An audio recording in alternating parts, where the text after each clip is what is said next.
Hi hello എല്ലാവർക്കും പുതിയൊരു വീഡിയോയിലേക്ക് സ്വാഗതം. ഇന്ന് നമ്മളിവിടെ ചെയ്യാൻ പോകുന്നത് ഒരു ഇറച്ചി ചോറാണ്. ചിക്കൻ കൊണ്ടാണ് ചെയ്യാൻ പോകുന്നത്. അതിനായിട്ട് ഞാനിവിടെ ഒരു 3/4 കിലോ ചിക്കൻ കഴുകി വൃത്തിയാക്കിയതിന് ശേഷം ഒരു പാത്രത്തിലേക്ക് വെള്ളമെല്ലാം കളഞ്ഞതിന് ശേഷം വെച്ചിട്ടുണ്ട്. ഇനി നമുക്കിതിലേക്ക് കുറച്ച് പച്ചമുളകും ഇഞ്ചിയും അതേപോലെ തന്നെ വെളുത്തുള്ളിയും കൂടെ ഒന്ന് ചതച്ചെടുക്കാം. ഒരു കുടം വെളുത്തുള്ളിയും 2 കഷ്ണം ഇഞ്ചി കട്ട് ചെയ്തത്, 6 പച്ചമുളക് ഇത്രയും എടുത്തിട്ട് നമ്മളതൊന്ന് ചതച്ചെടുക്കാം. ഈ ഒരു പാത്രം വെച്ചതിന് ശേഷം അതിലേക്ക് നമുക്ക് കുറച്ച് നെയ്യ് ചേർത്ത് കൊടുക്കാം. ഒരു 5 സ്പൂണോളം നെയ്യ് ചേർത്ത് കൊടുക്കുന്നുണ്ട്. ഇതിലേക്ക് കുറച്ച് നെയ്യും കുറച്ച് ഓയിലും കൂടെ ചേർത്ത് കൊടുക്കുക. ഞാനിവിടെ നെയ്യ് മാത്രമാണ് ചേർത്ത് കൊടുത്തിരിക്കുന്നത്. ചേർത്ത് കൊടുത്തതിന് ശേഷം നമുക്കിതിലേക്ക് ഇനിയും പട്ട, ഗ്രാമ്പു, ഏലക്ക, ബേ ലീഫ്, ഇതുപോലെ തന്നെ പെരുംജീരകം, ഷാജീരകം, ചെറിയ ജീരകം ഇത്രയാണ് ചേർത്ത് കൊടുത്തിരിക്കുന്നത്.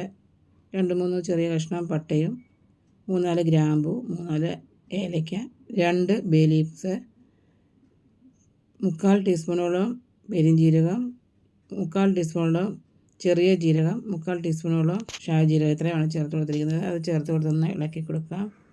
അതിനുശേഷം ഇതിലേക്ക് നമുക്ക് കറിവേപ്പില ചേർത്ത് കൊടുക്കാം.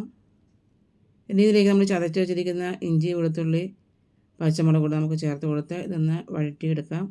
ഇതിൻ്റെ പച്ചമണം മാറുന്നത് വരെ നമുക്കിതൊന്ന് ഇളക്കി കൊടുക്കാം.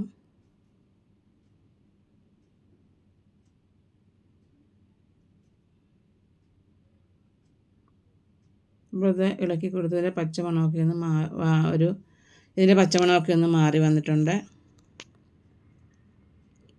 ഇനി നമ്മളിതിലേക്ക് ചേർത്ത് കൊടുക്കാൻ പോകുന്ന ഒരു 2 സവാള കട്ട് ചെയ്തതാണ്.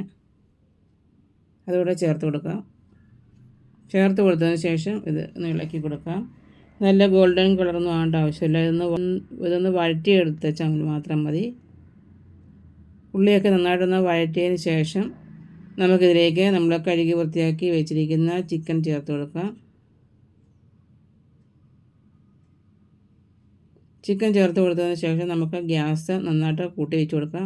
വെച്ച് കൊടുത്തതിന് ശേഷം നന്നായിട്ട് ഈ ചിക്കൻ്റെ കളറൊക്കെ ഒന്ന് മാറി വരുന്നത് നമുക്കൊന്ന് ഇളക്കി കൊടുക്കാം. ഇതിൻ്റെ ഒരു വെള്ള കളർ വരുന്നത് വരെ നമുക്കൊന്ന് ഇളക്കി കൊടുക്കാം ചിക്കന്.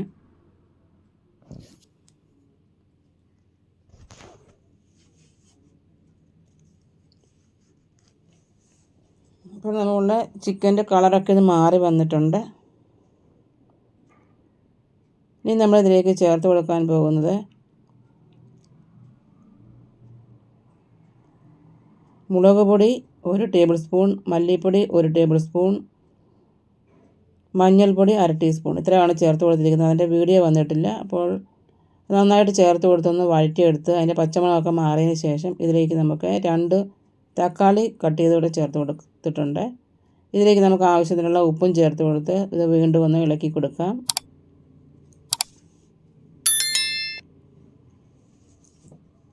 ഇതിപ്പോൾ നല്ലതായിട്ടൊന്ന് ഇളക്കി കൊടുത്തിട്ടുണ്ട്.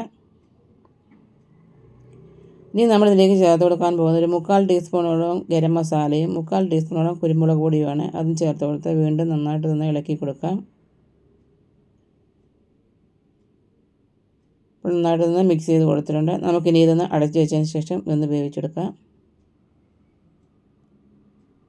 ഒരുപാട് സമയം ഇത് വേവിക്കേണ്ട ആവശ്യമില്ല. 5-6 മിനിറ്റോളം നമുക്കിതൊന്ന് ചെറിയ തീയിലൊന്ന് വേവിച്ചെടുക്കാം.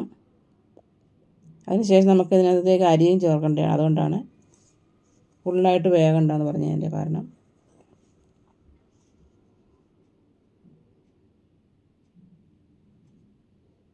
നമ്മൾ ചിക്കനൊക്കെ ഒന്ന് വെന്തിട്ടുണ്ട്. നമ്മളിതിലേക്ക് ഇനിയും മല്ലിയിലയും പുതിനയിലയുമാണ് ചേർത്ത് കൊടുക്കുന്നത്. ഒരു 1/4 കപ്പോളം ചേർത്ത് കൊടുക്കുന്നത്. രണ്ടും ചേർത്ത് കൊടുത്തതിന് ശേഷം ഇതൊന്ന് ഇളക്കി കൊടുക്കാം. ഇതിലേക്ക് നമുക്ക് 1 ടേബിൾ സ്പൂണോളം നാരങ്ങാനീര്, 2 ടേബിൾ സ്പൂണോളം തൈര് ഇത്രയും ചേർത്ത് കൊടുക്കാം. ചേർത്ത് കൊടുത്തതിന് ശേഷം നന്നായിട്ട് തന്നെ ഇളക്കി കൊടുക്കാം. അതിനുശേഷം നമ്മളിവിടെ ബിരിയാണി റൈസാണ് എടുത്തിരിക്കുന്നത്. അത് കഴുകിയതിന് ശേഷം ഒരു അരമണിക്കൂർ വെള്ളത്തിൽ കുതിർത്ത് വെച്ചതാണ്. അതിൻ്റെ വെള്ളമെല്ലാം കളഞ്ഞതിന് ശേഷം അത് നമുക്കിതിലേക്ക് ചേർത്ത് കൊടുക്കാം. ചേർത്ത് കൊടുത്തതിന് ശേഷം ഇതിലേക്ക് ഒരു 3 കപ്പോളം വെള്ളം കൂടെ ചേർത്ത് കൊടുക്കുന്നുണ്ട്. ചിക്കനകത്ത് നമുക്ക് അധികം ഗ്രേവി ഇല്ലായിരുന്നു. അതുകൊണ്ട് അരിയൊക്കെ വെന്ത് വരണം. അതിന് വേണ്ടിയിട്ട് തിളച്ച വെള്ളം 3 കപ്പ് ഒഴിച്ചു കൊടുത്തിട്ടുണ്ട്. ഒഴിച്ചു കൊടുത്തതിന് ശേഷം വീണ്ടും ഞാൻ കുറച്ച് ഉപ്പ് കൂടെ ചേർത്ത് കൊടുക്കുന്നുണ്ട്. ചേർത്ത് കൊടുത്ത് വീണ്ടും നന്നായിട്ട് ഇളക്കി കൊടുക്കാം. അതിനുശേഷം നമുക്കിതൊന്ന് അടച്ച് വെച്ച് നമുക്ക് ഒന്ന് തിളച്ച് വരുന്നത് വരെ നമുക്ക് ഗ്യാസ് ഒന്ന് കൂട്ടി വെച്ച് കൊടുക്കാം. അതിനുശേഷം തിളച്ചതിന് ശേഷം നമുക്ക് ഗ്യാസ് കുറച്ച് വെച്ച് കൊടുക്കാം. അപ്പോൾ അത് തിളച്ച് വന്നിട്ടുണ്ട്. ഇനി നമുക്കിതൊന്ന് കുറച്ച് വെച്ച് കൊടുക്കാം. കുറച്ച് വെച്ചതിന് ശേഷം ഒരു 5 മിനിറ്റ് ആയിക്കഴിഞ്ഞതിന് ശേഷം നമുക്ക് വീണ്ടും ഇത് എല്ലാം ഒന്ന് മിക്സ് ചെയ്ത് കൊടുക്കാം. ഇപ്പോൾ ചോറൊക്കെ നമ്മളൊന്ന് മിക്സാക്കി കൊടുത്തിട്ടുണ്ട്. വീണ്ടും ഇത് ഒന്നുകൂടെ ഒന്ന് അടച്ച് വയ്ക്കുക. അടച്ച് വെച്ചതിന് ശേഷം ചെറിയ തീയിൽ നമുക്കൊരു 7-8 മിനിറ്റോളം ഞാൻ വീണ്ടും ഇതൊന്ന് അടച്ച് വെച്ചിട്ടുണ്ടായിരുന്നു. നമ്മുടെ ചോറൊക്കെ നന്നായിട്ട് വെന്ത് വന്നിട്ടുണ്ട്. ഇനി നമുക്ക് ഗ്യാസ് ഓഫ് ചെയ്യാം. അതിനുശേഷം നമുക്കൊരു പ്ലേറ്റിലേക്ക് മാറ്റാം. അങ്ങനെ നമ്മൾ വളരെ എളുപ്പത്തിൽ തന്നെ നമ്മൾ ഇവിടെ ഒരു ഇറച്ചിച്ചോറ് റെഡിയാക്കിയിട്ടുണ്ട്. അപ്പോൾ വീണ്ടും പുതിയൊരു വീഡിയോ ആയിട്ട് അതുവരേക്കും ബൈ. Thanks for watching.